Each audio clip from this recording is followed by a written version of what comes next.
His words aged like fine wine. Rowan Atkinson isn't just a comedic genius, he's also a major advocate for free speech. Back in 2012, he delivered a powerful speech that, looking back now, feels chillingly prophetic. Atkinson warned about the growing dangers of censorship, pointing out how vital freedom of expression is vital to protecting even the most uncomfortable takes. Today we're talking about that and about how it relates to the recent situation in the UK. As always, make sure to subscribe and hit the notification bell for more videos just like this. My starting point when it comes to the consideration of any issue relating to free speech is my passionate belief that the second most precious thing in life is the right to express yourself freely.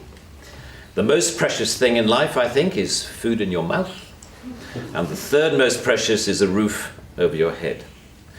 But a fixture for me in the number 2 slot is free expression, just below the need to sustain life itself.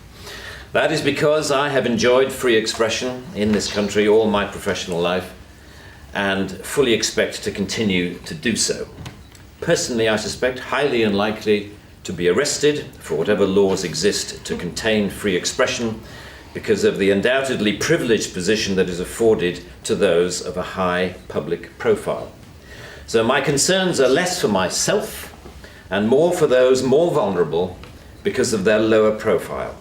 That is absolutely right. Protecting free speech isn't just some lofty ideal, it's about protecting everyday people like you and me. Sure, celebrities and public figures might make the headlines when their freedom of speech is challenged, but the reality is that it's regular folks who bear the brunt of the consequences when those protections are ignored. Think about it, someone shares an opinion online and the next thing you know, they're fired, publicly shamed, or in the UK, can be arrested. Let's be honest, most of us don't have the resources to fight back if we're targeted because, simply put, we're not making headlines or trending on social media. For example, just in 2020 alone, the Foundation of Individual Rights in Education has, quote, recorded 136 instances of punishing or firing professors for airing their views. Have you heard about any of them making the news or even their social media feed? That's why stronger free speech protections are the only safety net that we need. Parliament's Joint Committee on Human Rights summarised, as you may know, this whole issue very well by saying, while arresting a protester for using threatening or abusive speech may, depending on the circumstances, be a proportionate response, we do not think that language or behaviour that is merely insulting should ever be criminalised in this way. The clear problem with the outlawing of insult is that too many things can be interpreted as such. Criticism is easily construed as insult by certain parties. Ridicule easily construed as insult. Sarcasm, unfavourable comparison, merely stating an alternative point of view to the orthodoxy can be interpreted as insult. And because so many things can be interpreted as insult, it is hardly surprising that so many things have been.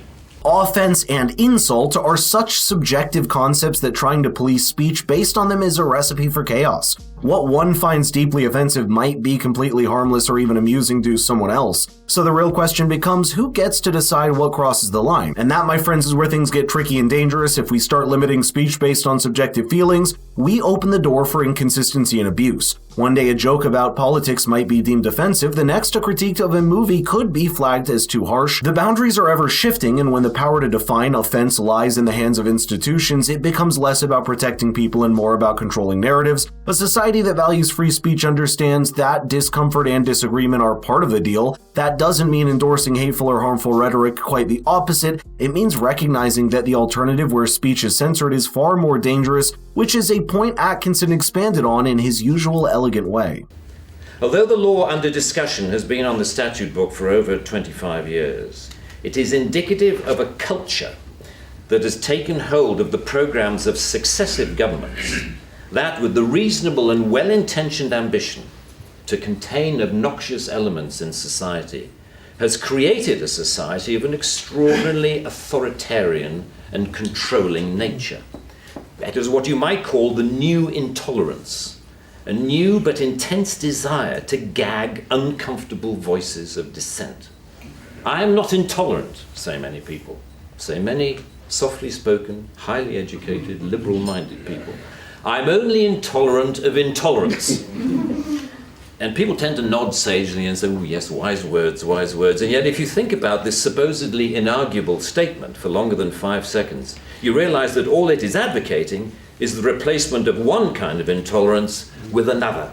Censoring speech doesn't come from a place of protection or progress. It originates from a deeply authoritarian desire to control. The very idea of silencing voices, whether they're challenging, controversial, or even outright wrong, is fundamentally at odds with the principles of a free society. By the way, I've noticed you still haven't liked the video or subscribed to the channel yet, so what are you waiting for? When speech is censored, it's not just words that are being suppressed, it's the exchange of ideas, the possibility of debate, and ultimately, the opportunity for growth. History shows us time and again that censorship leads to stagnation. Without the freedom to question, challenge, or even offend, societies lose their edge. For instance, take a look at Hollywood. We're consistently bombarded with endless sequels, remakes, or relaunches, which mainly tie to the industry living in its own bubble where every opposing viewpoint is silenced and blacklisted. Underlying prejudices, injustices, or resentments are not addressed by arresting people. They are addressed by the issues being aired, argued, and dealt with, preferably outside the legal process. For me, the best way to increase society's resistance to insulting or offensive speech is to allow a lot more of it. As with childhood diseases, you can better resist those germs to which you have been exposed. We need to build our immunity to taking offense so that we can deal with the issues that perfectly justified criticism can raise. Our priority should be to deal with the message, not the messenger.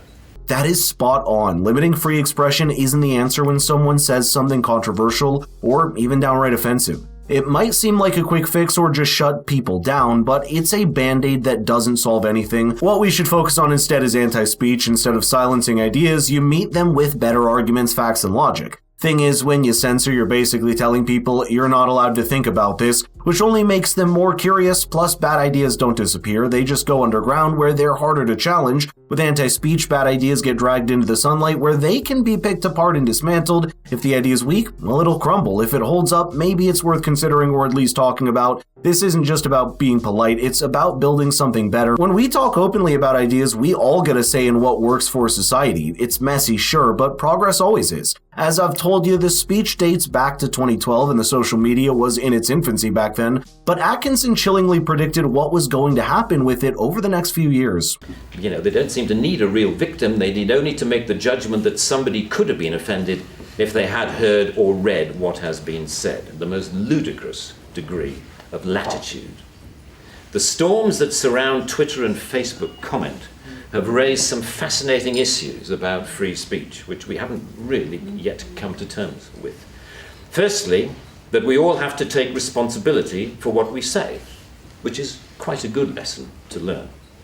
But secondly, we've learned how appallingly prickly and intolerant society has become of even the mildest adverse comment.